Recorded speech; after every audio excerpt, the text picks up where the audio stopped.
अस्सलाम वालेकुम नाज़रीन, आज जिस मौजू पर मैं बात आपसे करना चाह रहा हूँ वो काजी फाइज ईसा साहब की चीफ जस्टिस ऑफ पाकिस्तान के ओहदे पर तकर्री के बाद अवाम की बढ़ती हुई उम्मीदें और आस है, जिसको हम देखेंगे कि उनके लिए सबसे बड़ा चैलेंज क्या है और कौन कौन से ऐसे बाकी सेकेंडरी चैलेंजेस हैं जो उनके सामने आ सकते हैं और जिनको उन्हें मीट विद करना होगा। तो सबसे पहले जब हम जायजा लेते हैं तो अदालती निज़ाम से अवाम का जो एतमाद का उठना है, ये सबसे बड़ा चैलेंज है कि उन्होंने किस तरह से अदालती निज़ाम के ऊपर अवाम के एतमाद को बहाल करना। जो लोगों के अंदर ये तासर पाया जाता है कि अदालतें मैनेजेबल हैं, इनको मैनेज किया जा सकता है, या मर्जी का फैसला लेना कोई मुश्किल काम नहीं रहा,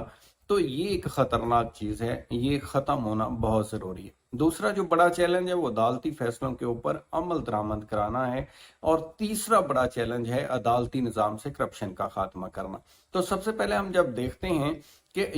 एतमाद बहाल करने के लिए ज़रूरी है कि इंसाफ हो, और इंसाफ इस तरह से हो कि अमीर के लिए अलग इंसाफ और गरीब के लिए अलग इंसाफ नहीं होना चाहिए, बल्कि एक जैसा इंसाफ होना चाहिए। जैसा कि आइन के आर्टिकल 25 में लिखा हुआ है कि किसी शहरी के साथ भी डिस्क्रिमिनेशन नहीं की जाएगी। लिहाजा इस तरह के इंसाफ की जरूरत है जो सिर्फ ना सिर्फ हो बल्कि होता हुआ नजर भी आए। और दूसरा जो चैलेंज है जिसके अंदर हमने देखा कि हाई कोर्ट के लेवल के ऊपर और नीचे वाली अदालतों के फैसलों के ऊपर अमल दरामद पहले से ही इंतजामिया उस तरह से नहीं कर रही थी जिस तरह से करना चाहिए था, और बहुत ज्यादा तौहीन अदालत की दरखास्तों के एक तरह से अंबार लगे हुए हैं अदालतों के अंदर कि फैसलों के ऊपर अमल दरामद नहीं हो रहा। पहली दफा अभी देखने में आया पिछले दिनों के अंदर जब उमर अता बंदयाल साहब चीफ जस्टिस थे, खास तौर पर जब पंजाब में और केपी में इलेक्शन करवाने वाला मामला था, जहां पंजाब में इलेक्शन करवाने का हुक्म दिया गया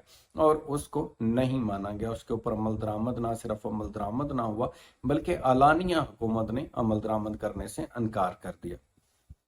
ये ऐसा चैलेंज था जो इस लेवल के ऊपर पहली दफा देखने में आया कि पाकिस्तान की सबसे बड़ी अदालत ने कोई हुक्म दिया हो और हुकूमत ने उसे मानने से वाज़े तौर पर इनकार कर दिया हो और तस्लीम करने से ही इनकार कर दिया। अब ऐसी सूरत के अंदर जब काजी फाइज ईसा साहब आए हैं तो चैलेंजेस उनके सामने भी ऐसे बहुत से केसेस आने के चांसेस हैं, क्योंकि ऐसा होता है। बहुत सारे केसेस आएंगे जो मिसिंग पर्सन के हवाले से होंगे, बहुत सारे ऐसे केसेस आएंगे जो सियासी जमातों के हवाले से, लेवल प्लेइंग फील्ड के हवाले से होंगे, और बड़े सारे केसेस आएंगे जो मुख्तलिफ जिनके अंदर लोगों के मफादात सियासी जमातों के टकराएंगे, हुकूमत से टकराएंगे। वो तमाम चीज़ें उनको देखनी होगी। तो ऐसे में आइन का जो हलफ लिया है, जिसका उन्होंने आदा भी किया कि वो हर सूरत आइन के ऊपर अमल दरामद कराएंगे, ये एक बहुत बड़ा चैलेंज उनके लिए होगा जो खुद उन्होंने एक्सेप्ट किया है और अवाम ने भी उनसे उम्मीदें लगा ली हैं। दूसरी तरफ जब हम बात करते हैं फैसलों पे अमल दरामद की,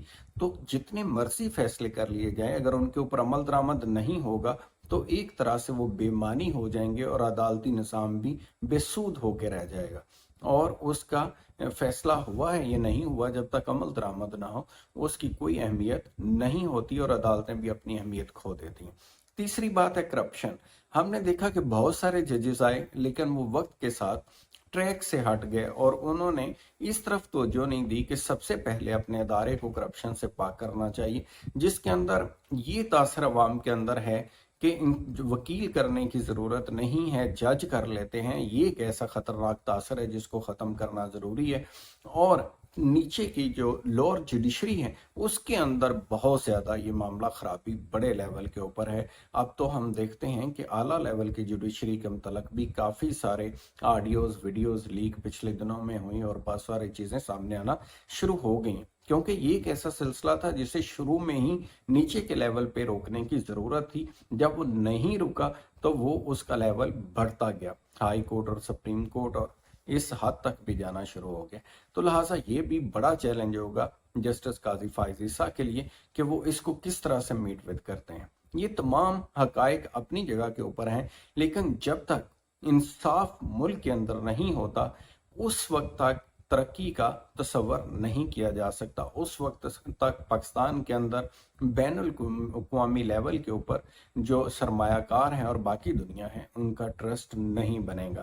کیونکہ عدالتی نظام جب پراپر کام کر رہا ہو، پاکستان کی عوام کا عدالتوں کے اوپر بھروسہ ہو، جن کو حکومت سے کوئی شکایت ہو وہ سمجھیں کہ ہمیں عدالت سے ریلیف مل جائے گا، تو پھر ہی لوگوں کا سیٹسفیکشن لیول بھی بنتا ہے اور باہر کی دنیا کا سیٹسفیکشن لیول بھی بنتا ہے اور ترقی کا ایک رستہ کھلتا ہے، کیونکہ عدلیہ ایک اہم ستون ہے ریاست کا، جس کا انصاف فراہم کرنا، کیونکہ انصاف فراہم ہو رہا ہو تو باقی تمام چیزیں بھی ان لائن آنے کی امید کی جا سکتی ہے۔ تو اپنا خیال رکھیے گا۔ تھینک یو سو مچ۔ خدا حافظ۔